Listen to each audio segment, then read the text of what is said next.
warahmatullahi wabarakatuh. Hello, welcome back to my English channel with me, Miss Rini Aprianti. How are you today? I hope all of you are fine. In this pandemic situation, we should wear our mask if we want to go outside, wash our hands, and just stay at home. Today, we are going to continue our discussion about capability and incapability. Be able to has a similar meaning to can for could in the past. We use it to talk about abilities. Jadi be able itu fungsinya masih sama dengan can, yang artinya adalah bisa atau mampu. Kemudian, we often use be able to in place where it is not possible to use can.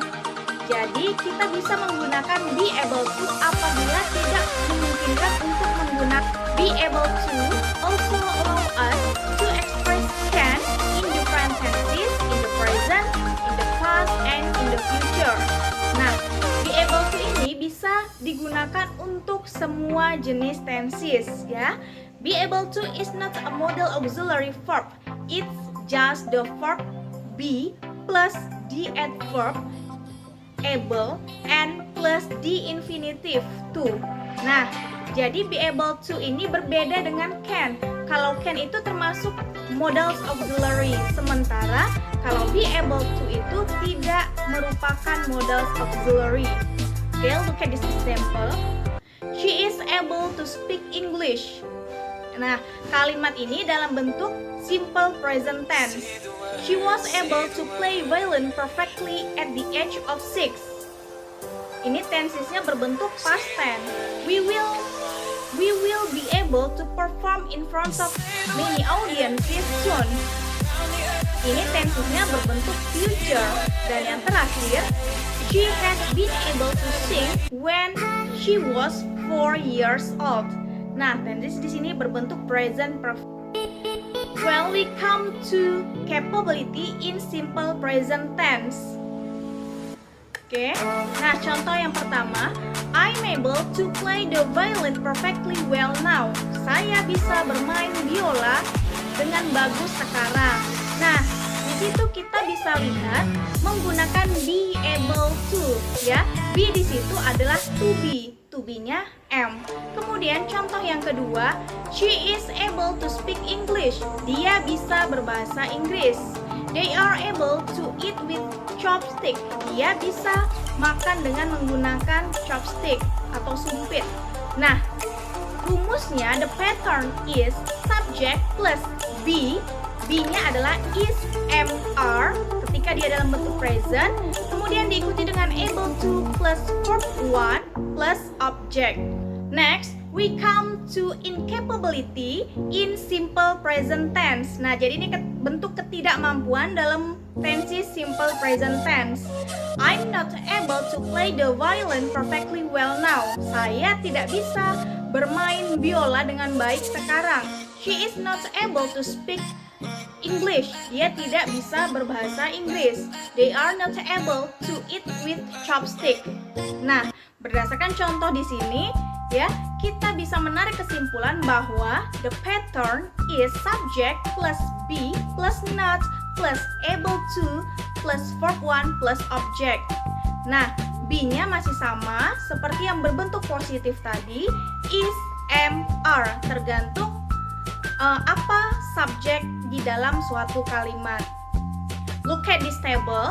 In this table you can see subject pronoun and be. Nah, kalian bisa lihat di dalam table di sini ya, sudah di sebelah kiri ada subjective pronoun, kata ganti ya, ataupun di situ ada nama orang, subjek, kemudian be. To be. Nah, ketika dia subjeknya I, maka to be-nya am. You, they, we, maka to be-nya are. Kemudian she, he, it, maka to be-nya is. Nah, jadi ya, apabila dia subjeknya berbentuk plural atau jamak lebih dari satu, maka gunakan to be are. Apabila subjeknya berbentuk tunggal atau singular, maka gunakan to be is. Nah, contohnya adalah a book, sebuah buku. Maka gunakan to be is. Books bukunya lebih dari satu, ada penambahan S di situ yang artinya bukunya itu berbentuk jamak, maka gunakan to be are. Kemudian a man, nah ini juga lelakinya ini satu, maka gunakan to be is. Kemudian men, nah ini dia lakinya ini berbentuk jamak, maka gunakan to be are.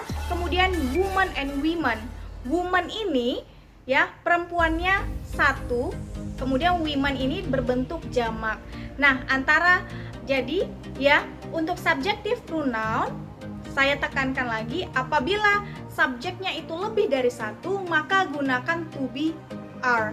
Apabila subjeknya berbentuk singular maka gunakan to be is. Next, simple past tense in capability. Nah, ini bentuk kemampuan di dalam tenses simple past tense. Past tense ini ya kegiatan yang sudah terjadi di masa lampau. Biasanya ditandai dengan penggunaan time signal yesterday, last week, last month, dan ago. Look at this example. I was able to play the violin perfectly when I was 10. They were able to swim when they were 5 years old. He was able to speak French when he was a child. Nah, the form is subject plus be able to plus verb 1 plus object. Karena di sini tensesnya berbentuk past tense, maka to be-nya berubah menjadi was dan were. Next, incapability in simple past tense. Ketidakmampuan di dalam tenses simple past tense. The first example, I was not able to play the violin perfectly when I was 10. They were not able to swim when they were 5 years old.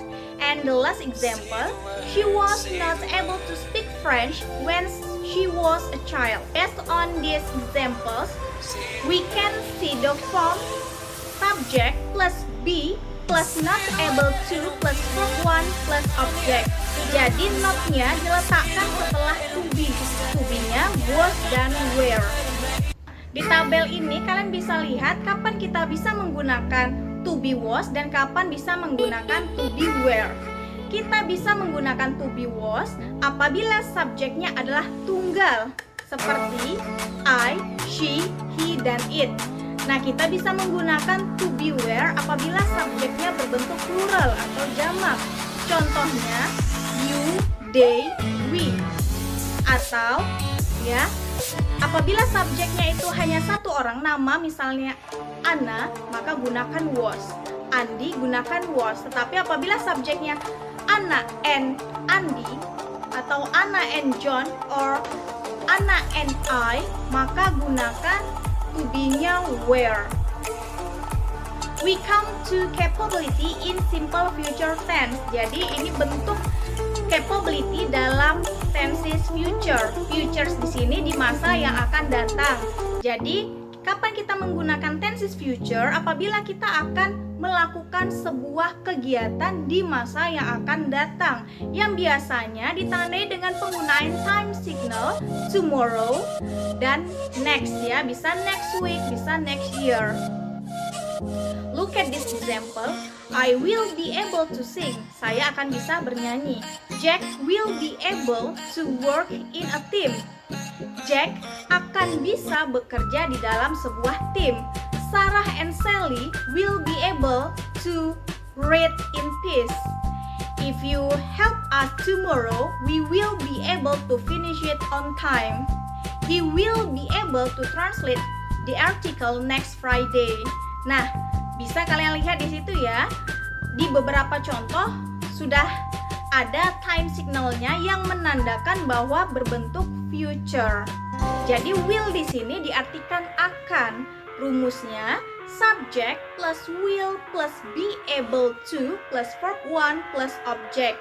Nah, jadi be di sini di dalam bentuk future ini tetap be, bukan diganti dengan is and are atau was dengan were. To incapability in simple future tense, ketidakmampuan dalam bentuk future. For example, I will not be able to sing. Jack will not be able to work in a team. Sarah and Sally won't be able to read in peace. If you don't help us tomorrow, we won't be able to finish it on time. He won't be able to translate the article next Friday.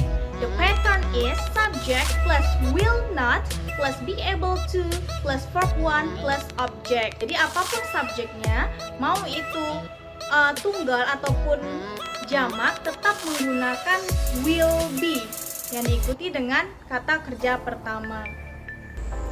Do you understand so far? I hope all of you have understood about today's material. I think that's all for today. Thank you for watching. Wassalamualaikum warahmatullahi wabarakatuh. Bye bye. Have a nice day.